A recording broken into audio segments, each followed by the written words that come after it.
Magluluto po tayo ngayon mga kamarites ng ukoy na hipon. Luluto tayo ngayon.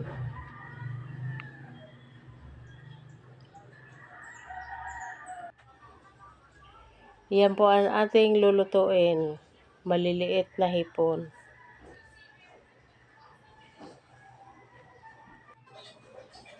Yan po ang ating sangkap. Yan po, may harina, tsaka mayroon akong linagay dyan na binili ko. Paminta, tsaka may seasoning, pampalasa. Yan, lagay na natin ang ating sibuyas. Yan po, haluin natin.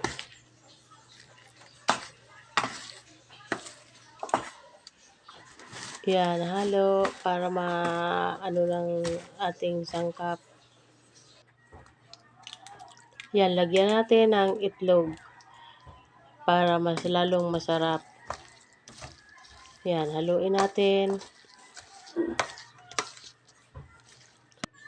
Yan, linagyan ko na yan ng pampalasa. Yan po ang ating ulam naman ngayon. Ang ating recipe. Yan, linagay na natin yung ating ukoy. Pinainit ko na yung kawali. Yan. Panipis lang ang ating luto. Yan po ang ating ulam. Kakabili ako ng may naglako dito. Bumili ako ng 100. Yan po.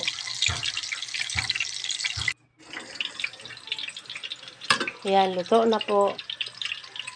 Yan ang ating masarap na ukoy na hipon. Masarap pala yan mga kamarites. Yan na po, nalagay ko na sa plato. Yan ang ating sausawan. May sili. Dinagyan ko ng konting asukal yung suka. Ito yung linuto ko na ukoy, hipon. Saka ito may sausawan ha, manghang. Ayan, suka. Dinagyan ko ng konting asukal. May sibuyas. Kain po.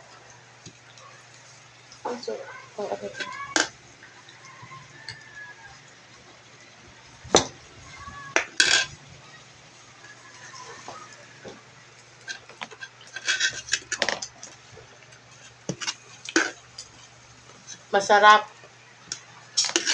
Salamat po sa panunood ng aking video.